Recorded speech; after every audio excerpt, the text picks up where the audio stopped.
Hello and welcome to Oh the Horror, where we all go a little mad sometimes. I'm Jack Ellis, And I'm Matt Ellis. and happy Halloween 2022. This will be our final review in the month of October. Apologies if our voices are a little hoarse. We are a little tired since last week we had some unforeseen conflicts, and we had to record the past two, or this episode and the last episode back to back. But we're here now, and we're here to do the Oh the Horror Halloween special, where we will be discussing Michael Dougherty's 2007 cult classic, Trick or Treat. I guess it's Trick or Treat. I don't really know what to say. This is not to be confused with the movie with Ozzy Osbourne. This is completely different. Apologies if the audio cut out. Hold on. So, this film stars Dylan Baker, Brian Cox, and Anna Paquin. It is set on Halloween night 2007 in Warren Valley, Ohio. Matt, would you like to start us off? Sure. We open up with two characters, Emma and Henry. They're a married couple. They're coming back from a Halloween. Well, actually, the town has a Halloween fest, and they're coming back home from that. They get there and they see a mysterious jack-o'-lantern. They don't know where it came from. They just know it's there, and they argue over what to do with it because Henry wants to leave the fire on for the night because of Halloween tradition, whereas Emma just wants to get rid of it. They decide to leave it, and when they get to the porch, they then have another argument about taking the decorations down tonight, and because Emma wants them to go ahead and do it since they have company tomorrow, and Henry wants to keep them up for the night just because he loves Halloween. They eventually compromise, and she ends up, and they get taken down tonight, but she's the one who does it, while he goes inside and watches porn. Yeah, literally. And when he's doing that, he falls asleep, and Emma, while she's taking everything down, she gets creeped up on and killed by a mysterious killer, and is then put on the post. They make a bunch of cross-shaped posts in the yard that they drape white sheets over to look like ghosts, and the killer pins her to one of those. Next, we move on to a kid named Charlie walking down the street and knocking over jack-o'-lanterns as he's walking down, and it's like I was saying earlier, and the Little Shit of the Year award goes to. And as he's walking down, he eventually walks up to this porch where he sees a basket of candy and a label that says, "Please take one." But, of course, this kid just decides to take it all. And while he's doing that, the homeowner, who's also the school principal, sees him doing it and insists that Charlie stay and actually sit on the porch with him, and they talk about Halloween stuff. So it makes it kind of seem like the principal is going to try to mentor him and tell him to get his act together, but that's actually not it. He ends up offering Charlie candy, but shortly after Charlie eats it, he starts puking up his own blood, and he pukes up a lot of it. And right after that, he ends up just collapsing face first onto his principal's lap, and the principal just stays there, and I'm just like, buddy, there are going to be people walking by. You really should move him from that position. And it's like, so then Mr. Wilkins Sorry, I forgot to mention the name. It's Steve Wilkins. He takes his victim Charlie's body to the backyard to bury it, and as he's walking through the house to get there, we see a table with candy and bottles of cyanide on it. So that tells us specifically what he did to poison Charlie. And when he gets him out into the backyard, he starts burying him. But unfortunately, he gets interrupted by his neighbor, Mr. Krieg, and by his son, Billy. So, Jack, what do you think about what I've discussed so far? Okay, going into the opening, I think it sets an excellent mood for not only the movie, but the holiday of Halloween. She encounters like a weird guy who's in a white mask, and you get sort of Halloween vibes from that. But he just turns out to be some weird teenager, and Dougherty was actually incredibly inspired by the film Halloween. And we end up seeing through the young killer's POV at the very beginning of the movie, as if that, not a very subtle reference, but yeah, he ends up killing her, and he has the lollipop in her mouth when she's dead. And at the beginning of this movie, you sort of get, again, like Halloween Ends vibes, where everybody in this town is just the worst. And I used to think that the opening character was, the robot lady was kind of a bitch, and she just, why do you want to take down your Halloween decorations on Halloween night? And, I think she just sort of hates Halloween, but she doesn't seem like a mean person outside of that. And, I used to think she maybe, her death was earned, like she deserved it, but not really, because, she just doesn't like a holiday. Like in most Christmas carols, Ebenezer Scrooge doesn't get, a candy cane in his eye or something like that. And, but yeah, as we move on to the Principal Wilkins, Principal Wilkins is just the most milquetoast suburban dad I've ever seen. And, I will say that the years were not kind to the kid from Bad Santa. I would like to cover this movie on the show, but that doesn't really constitute as a horror film. But yeah, he doesn't strike you as a serial killer, which is pretty much the entire point. But I feel like his character is really creepy because he's poisoning kids with cyanide and arsenic and stuff like that. And it's also implied by his burial ground that this isn't the first time he's done this. And I like. There's a bit of the unintended humor of everybody just interrupting him, and I love his son being in the window who's just go watch Charlie Brown. Charlie Brown's an asshole. So, and I also, Mr. Krieg is a funny character in some scenes, and some scenes he isn't. He's kind of hit or miss. Dougherty actually wanted an actor who looked a lot like John Carpenter, who is the director of Halloween, of course. And so, yeah, Brian Cox plays that part to perfection. And there's just something so freaky about, at least, this part, because, not only is it Halloween and, he's getting away with all this brutal murder because everybody thinks it's just a prank or something. And, the fact that he's poisoning children's candy with violent poisons is sort of, really eerie to me. So, yeah, this scene, I like it. I like the tone that it sets for the rest of the film.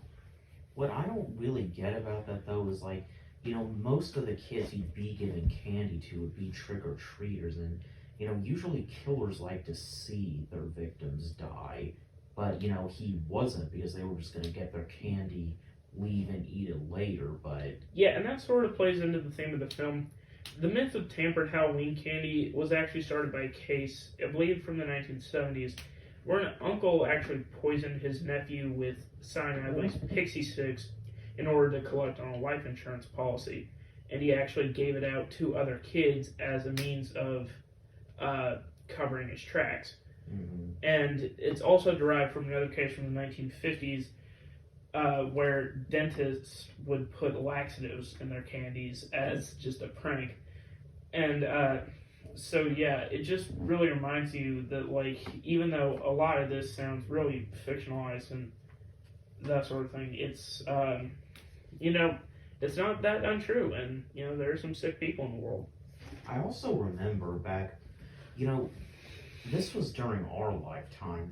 Back when they first started making edibles, like you could get, edible marijuana. People were actually really starting to worry that people handing out candy on Halloween were actually going to give kids edibles. But then, they pointed out edibles are expensive. No one's going to just give them to your kid for free. And that's sort of what helped kind of ease the scare with that. But there was also, I remember hearing a while ago about these people who were able to make, it was either heroin or crystal meth, look, taste, and smell exactly like regular candy. So yeah, this really is not a new concept they're introducing in this movie. I mean, it's not Halloween without, hysteria, but right. Some of the hysteria, it gets a little excessive. Right. But I digress. We like to go on tangents, it's just what we do. Right. Yeah, and, but his other victim, because there's already another body in the hole he dug that he's putting Charlie in, it actually comes alive and tries to grab on him, and so Mr. Wilkins has to discreetly kill his other victim while trying to keep Mr. Krieg and his son from noticing what he's doing. But he does manage to do it. He buries them both and even plants a tree right where he buried them. And then he comes inside, obviously very agitated towards his son Billy, because Billy kept trying to get him to come inside and hang out with him. But they go down into the basement to carve the quote-unquote jack-o'-lantern, and it makes you think that Wilkins is about to stab his son, but he doesn't. He actually stabs Charlie's severed head, which is just sitting in the basement, and the 7-year-old kid has no sort of emotional reaction to that either, which tells us that it's probably happened before. Yeah, and I think what I like about this scene is what we'll see toward the end is not only is it super creepy that this kid just has no reaction to it, but also it seems as though Wilkinson is training his son to be just like him, and maybe after he's dead to continue the family business. Yeah. And also, I just thought of something. Go ahead. During the talk with Charlie, Wilkins said, I used to be like you, but then my father set me straight and taught me about Halloween. Maybe that means that his father taught him this stuff the same way he's teaching his son, which again makes it even creepier. Yeah.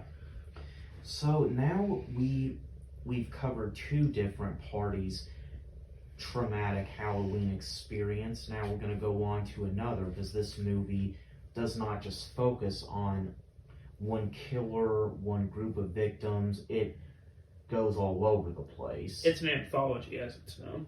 Right. So next we go to a group of 4 young adults. Their names are Mary, Chip, Schrader, and Sarah. They go around collecting jack-o'-lanterns, which they say are to help UNICEF, but they're actually using it to pay respects to a group of dead people whom I will go into detail about in a minute. Also, these trick-or-treaters were in a scene with Principal Wilkins in which they see like the blood on his shirt and they just think that it's just part of his Halloween costume. Right. So they go there, and along the way they pick up Rhonda, who is special needs. They don't say what exactly she has, but she provides them with the remaining jack-o'-lanterns, and she, as they show, is actually an incredibly talented pumpkin carver because she has plenty of them in her yard that look like they were done by professionals. I don't honestly think that she was special needs. I think people just make fun of her maybe because she was just a little weird or something like that. Probably, Yeah. yeah. But they get to the quarry, and everyone's just like, "What are we doing there?" And Macy at this point tells them about the Halloween school bus massacre, which was where a long time ago there was this group of kids. They were troubled kids. It doesn't say what exactly their issue was. They were a burden to their parents, and so one day their parents pulled their money together to pay the bus driver to purposely drive the bus, to actually chain them to their seats and purposefully drive the bus over a quarry. And the driver just about did it, but he stopped right before they went off the cliff to make sure they were all properly tied down. But one of them wasn't, and he didn't notice, and the kid that wasn't properly tied down was able to go to the bus, and he was trying to get it away from the cliff, but he accidentally drove it off, and all the kids died, and the driver was never heard from again. So, and they weren't able to find the bus after that because there were a lot of different theories. Some think it sank too deep to be found. Some think some people think that just nobody wanted to find it, but they said that they were there to leave 8 jack-o'-lanterns for the 8 victims of that crash. But there actually is a big twist coming up. Jack, do you have any comments? I like it. I like this sort of sepia tone flashback. I think the masks are really cool. I don't know exactly what the parents' plans were, being that they were driving to a quarry that was fenced off, far away from any of those kids' homes. I mean, police are probably going to ask about that. Mm-hmm. Unless one of the kids was the son of a policeman or something like that, which I could see. Or maybe he could say that somebody stole the bus or something like that. I don't know, but I like the sort of urban legend thing to it, even though I feel like this would be easy to prove that it happened. But, I still like that it's sort of one of those urban legends. But yeah, I like this part. I really do. I don't understand though how they say how some people thought that it just sunk too deep for them to catch. It's like they're not at the ocean. It's a quarry though, yeah. It's enclosed by rocks, so I don't know. But What, the school bus sank in 20 feet of water? yeah. So anyway, there's actually an elevator that they take to get to the water part of the quarry. Macy, Schrader, and Sarah go ahead and they leave. They tell Chip and Rhonda to go down on the next trip, and they do. But when they get there, Chip and Rhonda get separated because Rhonda goes to see what's going on because they hear weird noises and see weird figures in the fog. I like how each pumpkin goes out as it's supposed to be like they're all disappearing or something like that. Right, and it looks like they're all disappearing. So then that gives Chip a chance to get away from her, and then so she goes over and actually finds the bus and gets attacked by these things that look like the kids who were killed, but as it turns out, it's just them pulling a prank on her, and they tell her that, and when she's broken down crying, and Schrader comforts her, and they're just like, okay, okay, yeah, this is it. We gotta go ahead and just get back. And as they do, they actually all do get confronted by the victims or the zombies of the victims of that crash. But Rhonda, however, gets onto the elevator, and to get back at them for pranking her, she just leaves them there to die. And she goes up, she leaves the elevator and actually sees Sam, who is the killer who killed Emma. I will preface this part of the story though, is that this is chronological stories interconnected with each other.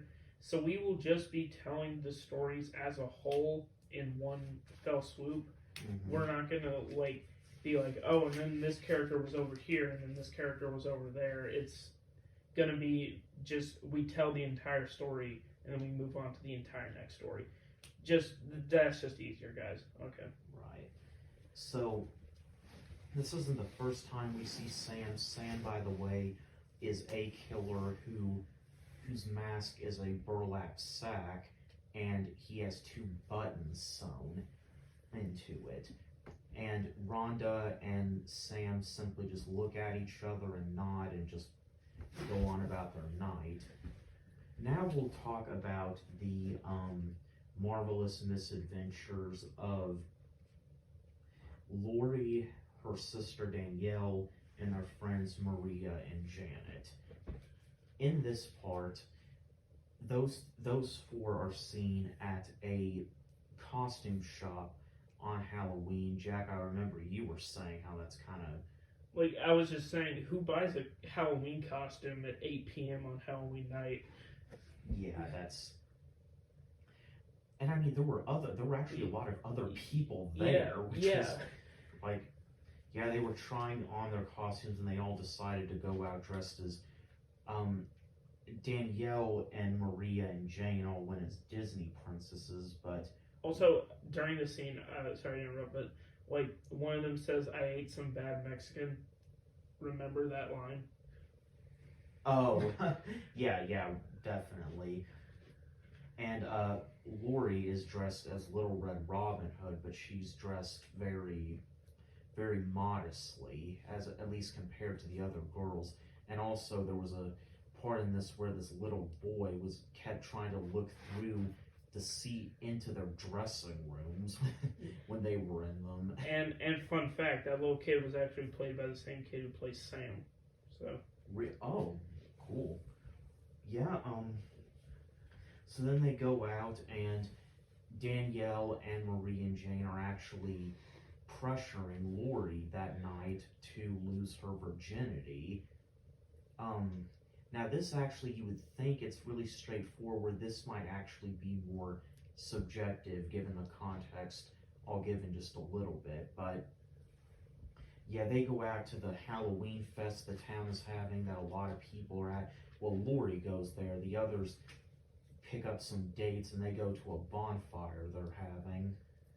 And Lori eventually does decide to go be with her friends. So she's walking through the woods in the middle of the night. Not the best idea, I might add. I mean, it actually almost feels like a tribute to the actual Little Red Riding Hood story. Because she gets attacked by a masked man who actually has fangs. Well, they're fake fangs, of course. And he bites her. And one thing to mention that I forgot to mention was at the fest, that guy who tried to kill her was seen before making out with this other woman in an alley, and when he bit her, she tried to run away and get the attention of the people at the festival to help her, but everybody just thought she was drunk and it was fake blood she was covered in, so they didn't really think of it. So he actually drags her back and kills her and puts her and just has her sitting. He has her sitting in front of a store along with like 3 other people who are passed out drunk there. He even puts an empty liquor bottle in her hands to help drive that fact home.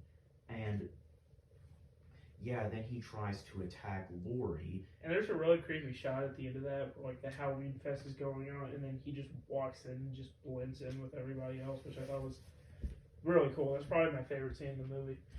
Yeah, and then he does, but the thing is, when he's attacking Lori in the woods, she is actually able to overpower him. So she comes walking over to the bonfire, and like, and she just drops him in there wearing her Little Red Riding Hood. So anything to say so far? All right.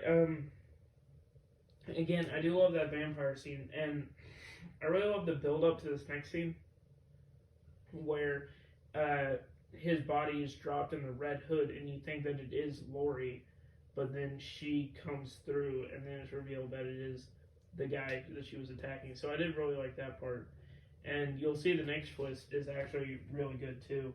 And I think we forgot about to talk about a scene that was just hilarious, where like those kids that were walking around, their teacher was having like a swinger party or something like that, and they were all like really drunk, and it was just hilarious because like one of the kids was walking back and he says Coach Taylor was in a hot dog costume but fucking a pig. Yeah.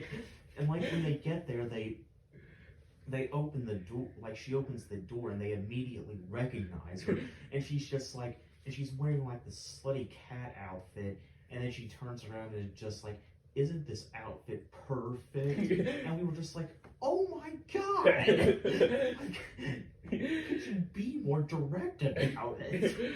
Yeah, I just love that scene. And I mean, it kind of looks like a furries party. Yeah. Because they all look like they were dressed like animals or something. And yeah, it's like, you know, a kid sees his gym teacher and his other teacher getting it on wearing costumes. It's like, yeah, that's gonna make for a hell of a night. It's probably better they all died in that quarry. Imagine seeing them the next morning or something like that. Yeah. And then of course they probably get the classic, you know, when a kid walks in on their parents, you know, oh, I was doing CPR or something like that. We were just dancing. Yeah, and so after that, after the thing with Lori and her friends and her sister, we see that they take off his mask and we see that it's Steve Wilkins, the principal who also killed Charlie. And he looks around and sees a bunch of dead men's bodies. I guess that these were other men that they had, because they were actually planning to kill as many men as they could and even devour them. And I guess that's pretty much just what they did, is they used their looks to kind of to make men think that they were going to be going on a date with them, but then they killed them, like, pretty much like a succubus. Like, you know what a succubus is, right? Yeah, and they just killed and ate them, and have you revealed they're all like werewolves in disguise and stuff like that? I haven't, yeah. They, as the night goes on, they actually shed their skin and their clothes, and they reveal their true werewolf form. And did you say the guy was actually Wilkins? Yeah, I did. Yeah. Oh, yeah. And then they just go to town on all these bodies. And one of the things I was thinking about is when Lori was saying, you know, oh, I haven't had my first time yet. I've never done it before. I kind of wonder if she was actually talking about sex or about killing. She was talking about killing. Like, she was? Yeah. Like, I mean, I don't know. I mean, whether she was talking about her first time having sex or her first time killing someone, either way, it would have ended with a bunch of blood spewing everywhere. But yeah, we're led to believe that she's like talking about sex, but she's actually talking about like eating a person. I don't think you got my joke. Yeah, I got it. It's just. But yeah, and so, and yeah, you remember we were talking earlier with that where one of the girls said, I had some really bad Mexican last week. That's why. Yeah. And yeah, and then we see Mr. Krieg again. It takes us back to where he was talking to Wilkins while Wilkins was trying to bury that kid, and Krieg is actually visited by Sam the Killer, but it's actually as he's throwing old pictures, one of which is a picture of him standing with all those kids who got murdered in front of a school bus, which tells us he was that bus driver.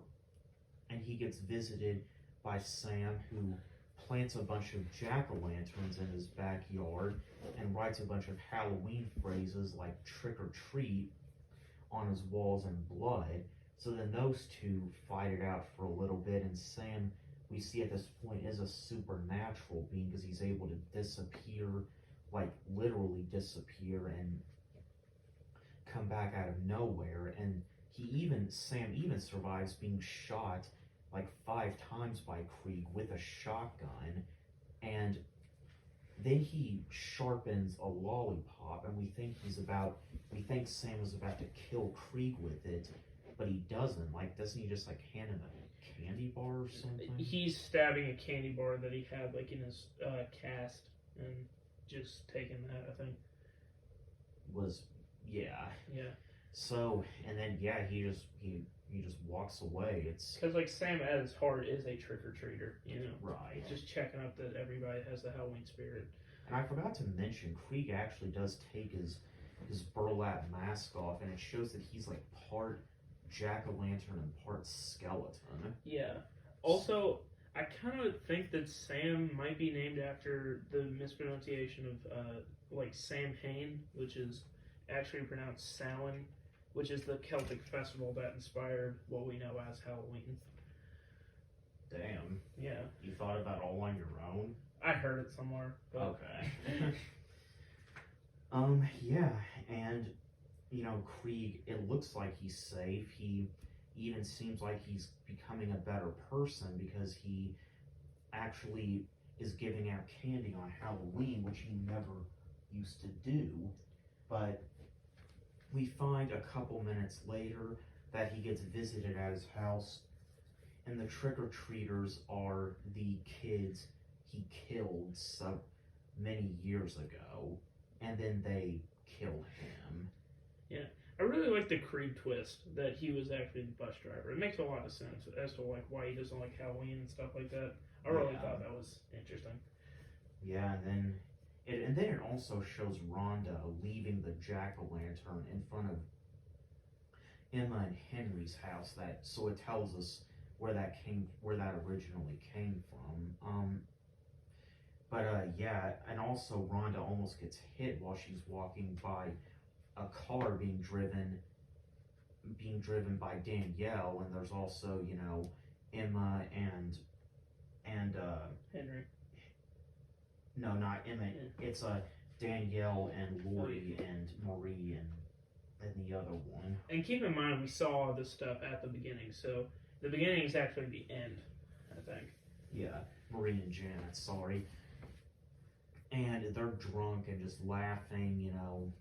Hey, that was so fun, eating a bunch of minced flesh.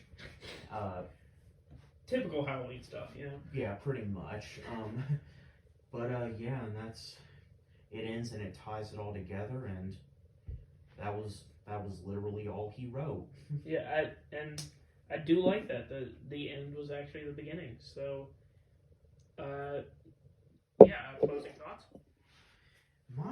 I honestly, going into this, thought that this was just going to be some cheesy Halloween movie, that there was just going to be nothing really all that special about it.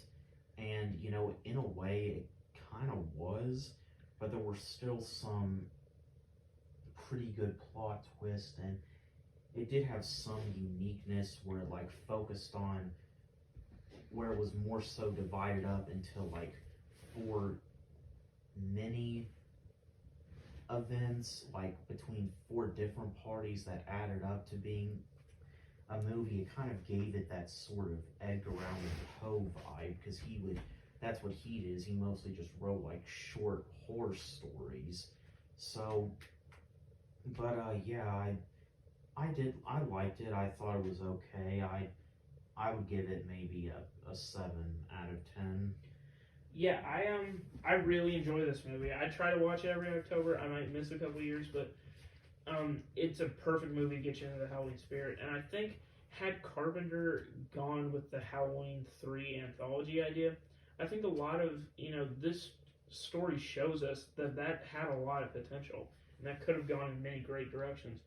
And yeah, it just oozes the Halloween vibe, which is what I really look for in a movie like this.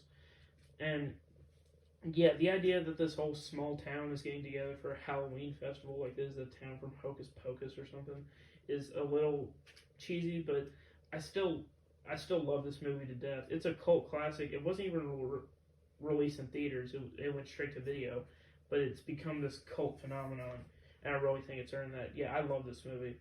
So. I didn't get though, like, why throw a Halloween fest on Halloween? Because it's like it seems like the kids will be trick or treating, the adults will be going to parties. It just Yeah, I mean, but I'm sure a lot of people would go to that if they don't like have a party to go to or something like that. right. But anyway, yeah, I love it, and I love it to death probably. So yeah, I give it a 9 out of 10. All right. Well, anyway, folks, this has been Oh the Horror, and we wish you a happy but safe and most of all spooky holiday, and a happy Halloween to you and yours. I'm Jack Ellis, And I am Matt Ellis. and this has been Oh the Horror. Happy Halloween. See you next time.